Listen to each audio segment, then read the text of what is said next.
Hello everybody, welcome to Toyah at Home. I've been putting up the Christmas decorations. I've always, in the past 4 years, put them up around October so that my husband Robert Fripp and our great friend who used to stay with us in October, Bill Reeflin, had a Christmas before they went off on their world tours. So I've had lots and lots of fun just doing this, getting the home ready, full of light, full of potential joy. I mean, why not make Christmas last if we... I'm getting even for all the wicked times my wife has jumped on me. But look, it's Christmas is early here at the Willips. Yes. So anyway, thanks, Robert.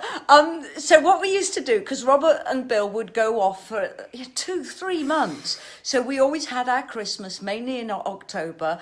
Robert would sometimes get home on the 22nd of December, exhausted and jet lagged.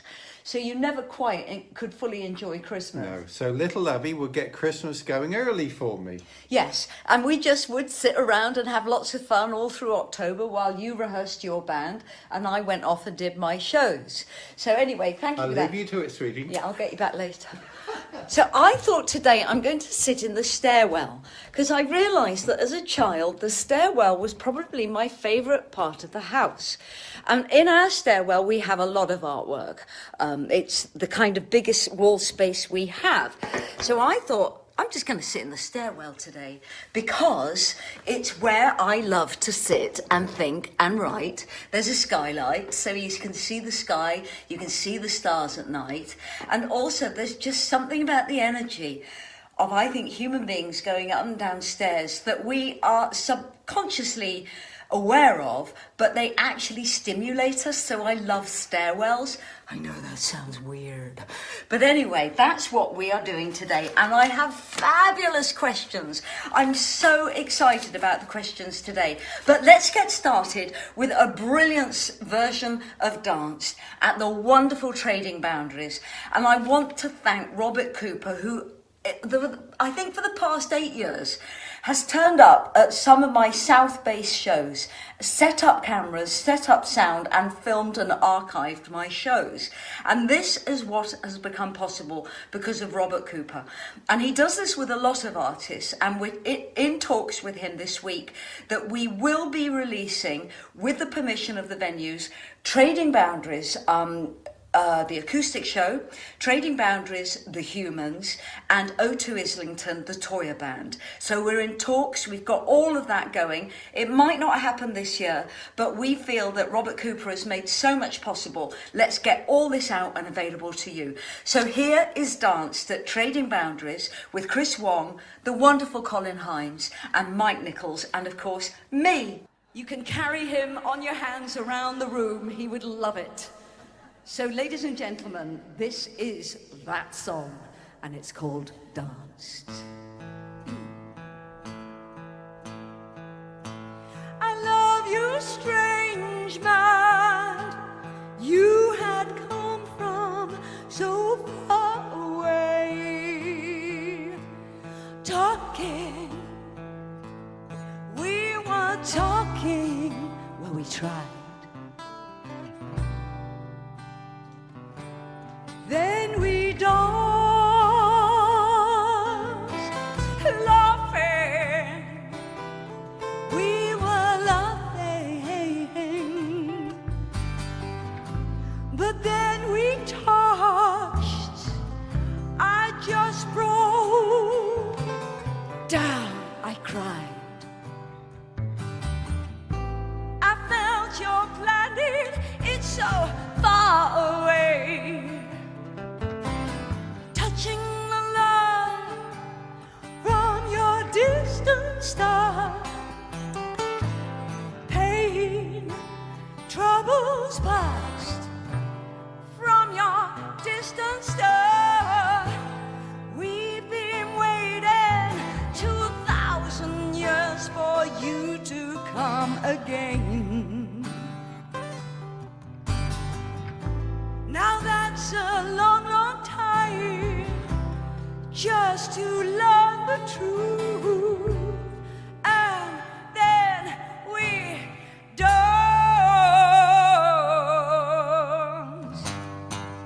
dance. gotta dance, dance. You gotta dance, dance, dance, dance, dance, dance, dance. You gotta dance.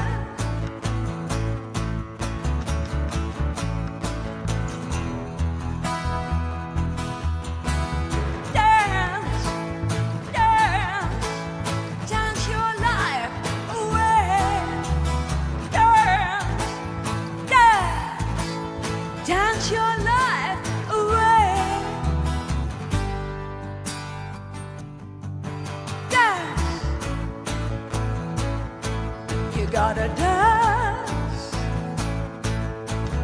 dance,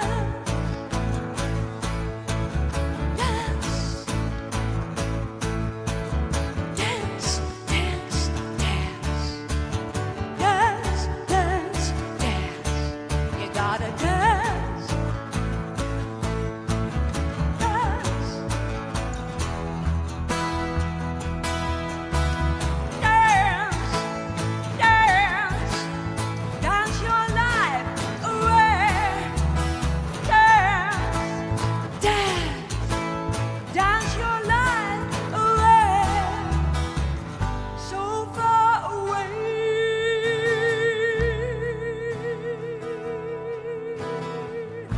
Goodbye, my mother, my father, my brother, my lovers.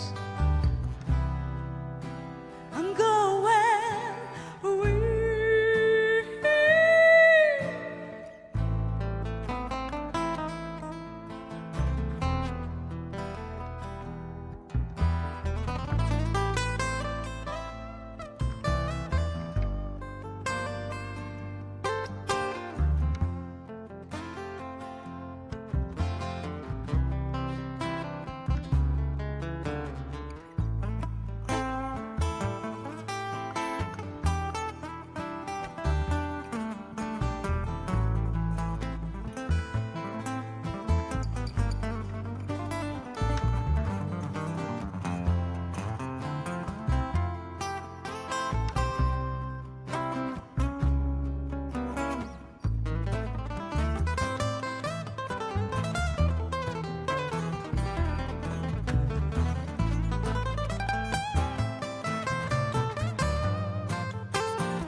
You gotta dance, dance, dance, dance, dance. I'm going away. Dance, dance, dance, dance.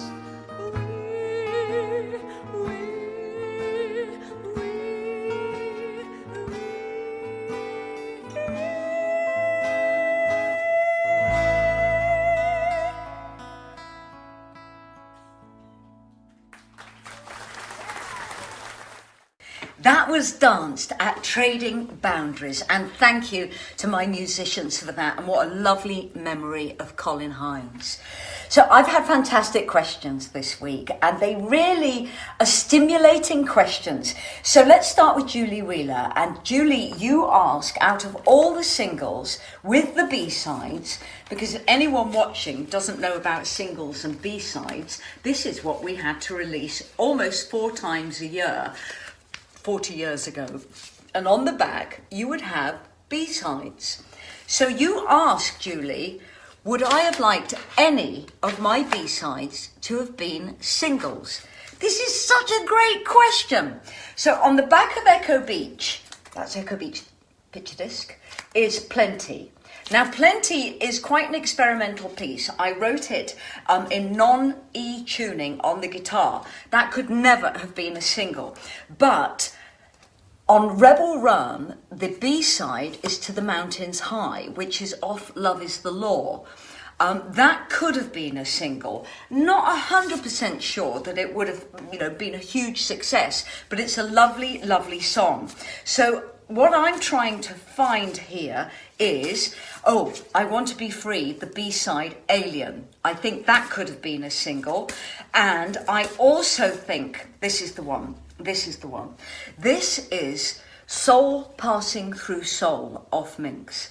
And the B-side is All in a Rage, which, yes, I think would have been a fabulous Toyah single. It's such a great song, and it has so much poignancy and so much anger. It's very, very me.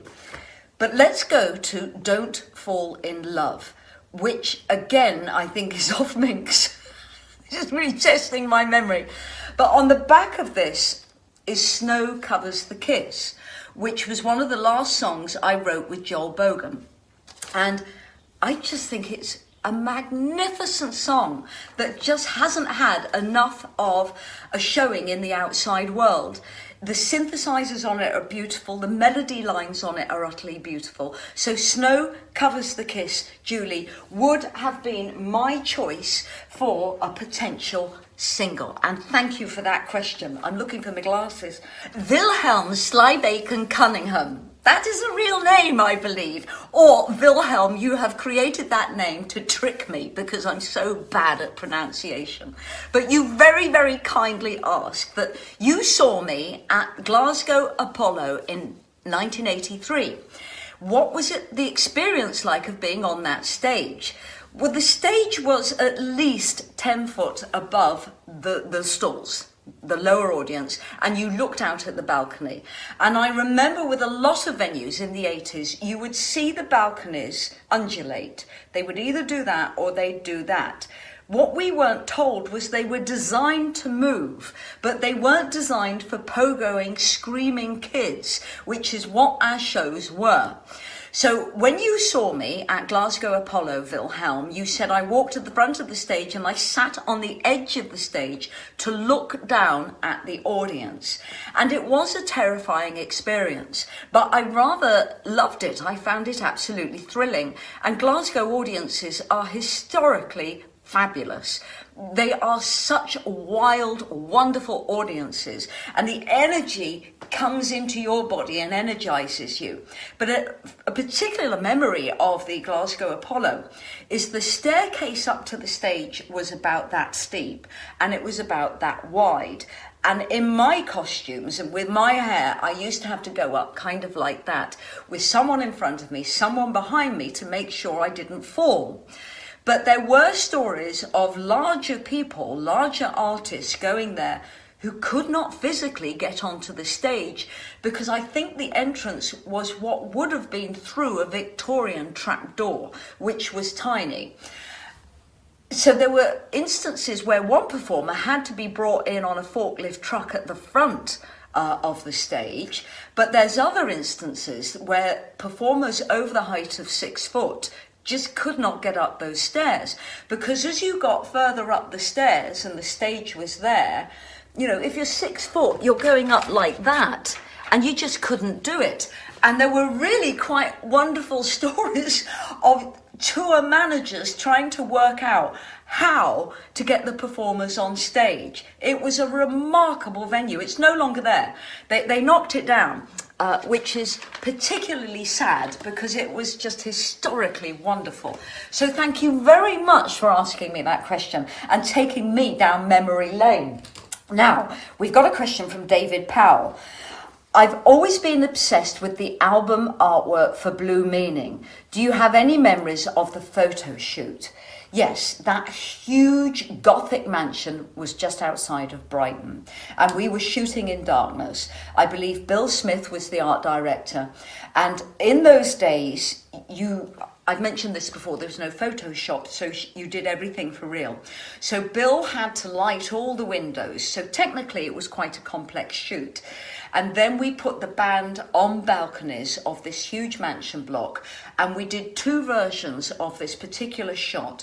One where I'm tied to the entrance pillars, and I look like I'm being punished, that I'm a maid and that I've been tied up. I'm also in block ballet shoes, which were immensely painful.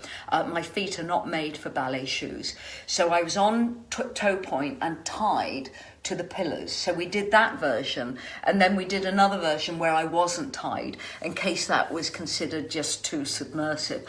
But it was a fabulous shoot. It was a nighttime shoot, and then everything else just kind of fell into place. It was the most magnificent location. So that kind of added to the gothic feel of the Blue Meaning shoot. So David, thank you very much for that question. Mark Stack, you say, Toyah, the most mainstream populist period of your music career, you were known for the big orange hair. With the 40th anniversary coming up, would I ever go back to that colour hair? Well, I've said this a few times, Mark. I'm 62 now, and I'm being seen for pretty major movies. I've got 2 movies coming out, To Be Someone and Give Them Wings. And people in Hollywood have seen Give Them Wings, and they're saying I am sublime in it, which is leading for me to have more screen tests and more meetings with A-list directors.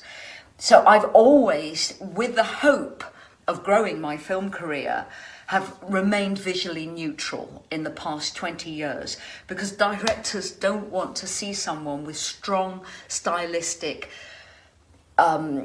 kind of hair and clothes that holds them in a particular genre and holds them in a particular time. So this is why I've kind of allowed myself to go to white hair. And if anything, I would allow my hair to go whiter.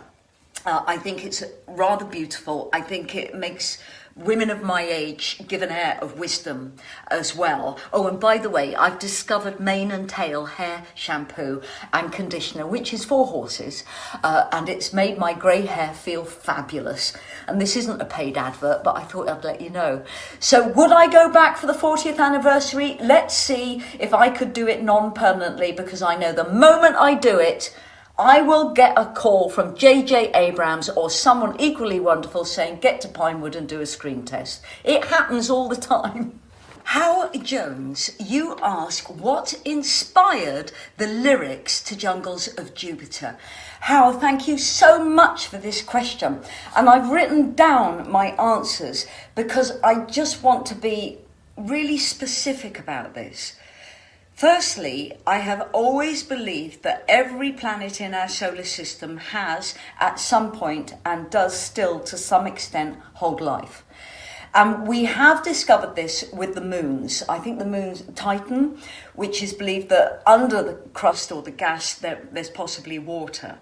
So everything flying through space is flying through space because it's passing on genetic information and life. So I've never thought that we were utterly unique living around dead planets. Also, I believe in multi-dimensional existence. We are here in this form. We're formed by light because we vibrate at a certain way to be present in this particular plane. And there's other forms of vibration that will make us alive and present in other dimensions and other planes, which is why I believe in the eternal progression of the soul. So let's get back to your question. Jupiter. I am absolutely convinced that at some point there was life as we know it here on Jupiter. So thus the jungles of Jupiter. And as the planets start to cool, or even were too hot to exist with an expanding star nearby, life forms went underground.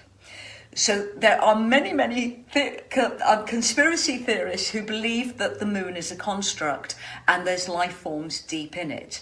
I don't know how I feel about our moon, but I feel passionate that it should not turn into a form of currency through mining. We really don't need any of this. We can exist without mining everything we get our hands on. So, jungles of Jupiter. I believe that it's a living planet. I've always felt all our planets are alive. The moons potentially hide things and hide population. So the lyrics, when they move into the eye in the ice, it's kind of, the imagery is about looking out. So you're under the crust of the planet and you're looking out and you're observing and you remember what was, you remember the jungles, you remember the nature and being part of nature, and then suddenly you actually have to transform into something else and you have to learn to survive in another environment. So that's what I mean about people kind of withdrawing underground.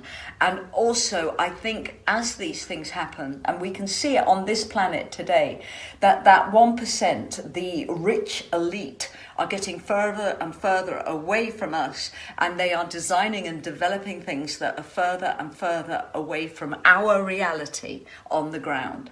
A wonderful film that expresses the development between those on the ground and those of the 1% is by Ben Wheatley, High Rise. It's phenomenal. It's a really great film. So when you ask what are the lyrics about Jungles of Jupiter about, those are the many levels. They are intentionally about fantasy, but there's a belief system within that lyric about what our universe and our planetary system is. It's vital, it's alive, it all has reason and substance. You know, and I think we're aware of that today, but it's also that thing that we are more than what we think we are. So there you go. Thank you very much for that question, Hal. It's brilliant. Mary Colville, you ask, I always wondered if your brass bangles had hinges or whether you had slim wrists. I love this question, Mary. So I have got out my 80s bangle drawer. So I'm going to take my very large topaz ring off. So these are the original bangles, okay? And I don't have slim wrists, I have really wide hands, which is why I'm not a great musician. So I just push them through. My hands are wider now than they ever were in the 80s. You know, that's the joy of getting older. So perhaps things were made smaller back then. I remember back then I was clothes-wise a size 12. I'm now a size 8 and I'm exactly the same weight.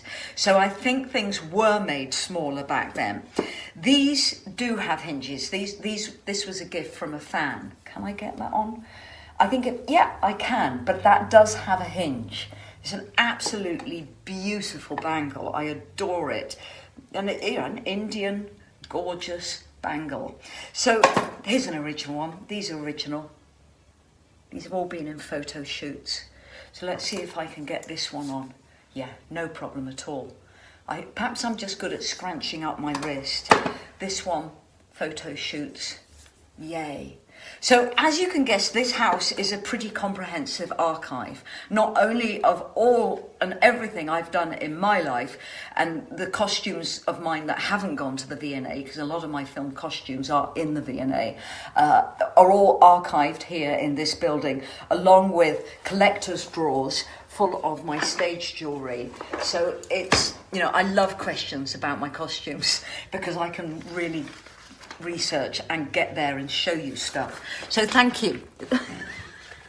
Thank you very much for that question. That was lovely, Mary. Now, Stephen Housley Singh, you ask, when you played in Hormonal Housewives, and I was alongside Julie and Sarah Jane, gorgeous, gorgeous friends, how did I find playing myself and other characters in the role, and how did it compare with your life experiences? Now, Hormonal Housewives, Stephen, is a really interesting question because The whole point of Hormonal Housewives, it's a shared experience with the audience, 99% female, about what it's like to have hormones, female hormones, go through menopause, go through PMT, all of that, all of those crisis moments we regularly had from the age of 11 until we hit menopause, where once a month we felt like shit. So that's what Hormonal Housewives was about. So I could identify with that, but I've never been a mother. So that was, something I had to act. And also my life is not normal. I don't have a normal life. I never have. I've been famous since I was 18. So there's been very little normality. Everything has been dedicated to stage, film and writing with me.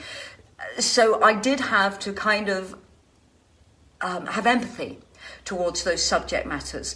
But also what many people probably don't realize is I had Lyme disease for the whole of that run. I was seriously, seriously ill, which is why I was on crutches for the whole run. I lost the use of my legs. And both Julie and Sarah Jane were wonderful because I had no strength whatsoever. And it was supposed to be about 3 women who were moving furniture, moving scenery. And I got so ill in rehearsals, they didn't want to lose me. And I said, look, if we can get round this without me moving too much, I can get through it. I can do the shows. And I didn't miss one show other than I got snowed in on the M23 when Brighton was supposed to be on. I got snowed in a blizzard along with many other people, and about 10 cars down was Nigel Glocker of the Toyah band in Anthem. And I was snowed in overnight.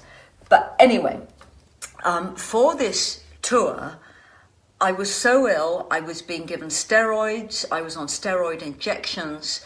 So for me, being on that tour, I believe made me well. I think if I didn't do that tour and I stayed at home for that length of time, it took me 6 months to walk again, and it really took another 4 years for me to be back to normal and be able to run and dance again. I think Julie, Sarah Jane, the audience and that show made me well again because I could tell my body, no, I am not defined by this disease. I am Toyah. So the hardest part for me, I remember the scenes that I found hard were nothing to do with physicality. There was a scene about teenagers and abbreviated dialogue. And I hadn't got a clue what it was about. So it was like, OMG, did you see? And everything was an abbreviation. And Julie and Sarah Jane had to teach me what it all meant. And I found that scene really hard to do. It was alien to me. So I'm talking about, I think 2013 that tour happened. So I've had a big learning curve about abbreviated language. So thank you so much. And obviously you saw the show. It was great fun. And we managed to do it without the audience knowing how ill I was. And I'm so grateful to those girls. They made everything possible. The stage crew, the production team, everyone made that tour possible for me. And I'm really, really grateful. And I'm 100% healthy now, as you can see in my Sunday films. I'm doing martial arts, I'm dancing, everything. Basically, my mother had passed away. I was going through incredible grief. I think my defenses, my natural immune system dropped really seriously. I was working to combat the grief, and boy, I got so poorly, and I will not ever allow that to happen to me again. Thank you for that question. Aztec Lee, where did you get the logo symbol for your early Toyah name on the early records? Very, very easy. And I'm about to include this again with something that both Robert and I are going to be doing for Christmas, which is personalised lyrics, which is going to be announced soon. And I'm going to use that signature again. So I just wanted to individualize my signature. So I just would go Toyah, the Ankh loop at the top, which is the Egyptian Ankh. The T would just become this manic squiggle, and I wanted something that represented my personality. So the manic squiggle at the end of the T, O-Y, drop, manic squiggle, A-H, manic squiggle. So I'm going to use that again for the Christmas production of personalised lyrics. And I just wanted something that captured the air of that time, of punk, the energy, and it all coming through the hand into the page. So that's where that came from, Aztec. Thank you for that question. Now, Terry Wilson, you ask, I would love to turn the clock back to what I call the Barbarella days with me. Oh, that's interesting, the Barbarella days, because that's a look that's been adopted by many a female, because it's iconic. Little Acre, Steve Gibbons, Ruby Turner, lovely Ruby. She only lives 30 miles from here. We're trying to persuade her to cook us Sunday lunch. I think she's very wary of having us over. Robert Plant, he lives 16 miles from here. Froggy and Fun Times. So what you're saying, Terry Wilson, I believe, is if I could turn back the clock, where would it be to? It's easy. It's easy. There was this magical time in my life where everything fell into place and it wasn't within my control. So that was being cast in glitter, 1976, right through to 1983. Everything was out of my control. And I believe we all have this moment in our life, and it's to do with us being young and moving out from the educational backgrounds that we have into the world. And I think the world then works with us to set us up, which is why it's really important to be technically ready for that through education and through desire and dreaming and daydreaming and having ambition. So I went out into the world and everything fell into place. I ended up at the National Theatre, the ICA. I ended up working with Danny Boyle, believe it or not, who was an associate director on a project. I worked with Catherine Hepburn, I did Quadrophenia, I had indie hits, my albums were hits, I met the band. I mean, everything was a setup. I had will and determination and I had the energy to make it work, but it was a setup. And this is something Robert and I often talk about. Recognize the setup. The universe is working with you. And in those years, thank you very much, Terry, I would definitely go back to those years and see if I could use that setup to clarify and make things slightly different in the 90s, where music was hard. I was very much being a TV presenter, and I'm not complaining about that because it saved me financially in many ways. We had lots of problems with management in the early 90s, and presenting got me back on my feet. So I would just go back and see if the album Prostitute was a setup for me to be an angry artist in the grunge era of the 90s. Because I don't like anger and I don't like working through anger, but it definitely is a form of inspiration. And I prefer a calmer, non-aggressive life. But there was just something, there's choices I made that I would examine again. Great question. Thank you so much for that. Debs Osborne, you ask that you've read in interviews that Robert and I live in separate houses. Well, we did up until about 2001 when we moved here. And this house has been utterly perfect. So, Debs, I have to have a home in London. That is my home. Robert doesn't go there occasionally, but if he's working in London, he gets a hotel, which is infuriating. We have quite a lot of houses in this area. We have offices. We have 15 offices in this area. I have an art studio in the area, which is purely for me and my family, and the band use it. There's quite a lot of stuff going on because of the archives and because we have all our staff here now.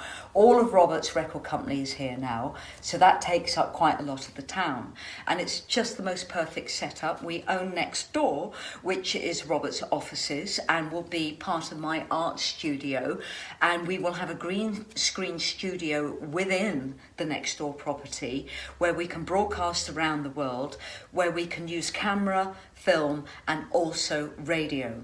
So this is quite a big setup, getting ready for us to travel less and also be a little bit green friendly. But we do live in the same house, but it's a big house. This house has 5 levels. So that answers your questions, I hope, Debs. So We are going to go out with a brilliant performance of Thunder in the Mountains with the Toyah Band at the O2 Islington, edited by Robert Cooper. But before I go, it has just been announced today that I am an ambassador of National Album Day, which is the 10th of October.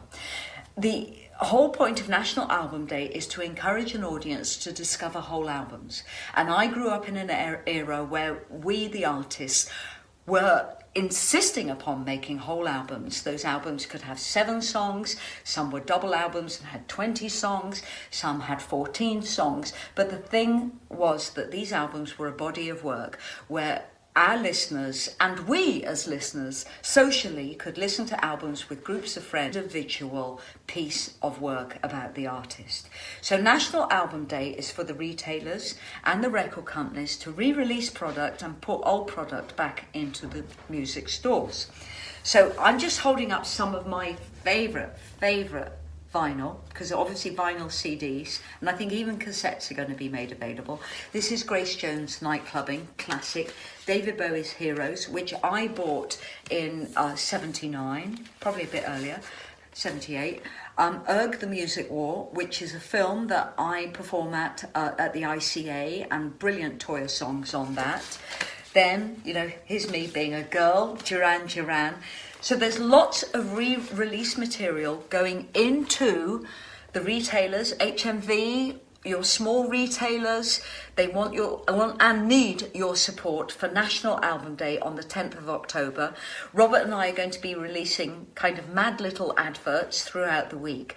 So I just wanted to flag that up for you. National Album Day, 10th of October, where you'll be able to get hold of great product at wonderful retailers around the UK. So this is the Toyah Band. Thank you so much to the Toyah Band. Thank you so much to Robert Cooper. Thank you to the O2 and to Trading Boundaries for being there so artists like me can perform live. This is Thunder in the Mountains. Stay safe. Agony Aunts tonight, and also Toyah and Robert's Sunday lunch tomorrow. Big love to you. I love doing this. Keep those questions coming in. Stay safe, stay happy, and connect with everyone. Talk. Do not suffer alone. The internet puts us all in touch with each other. Bye for now. This is Thunder in the Mountains.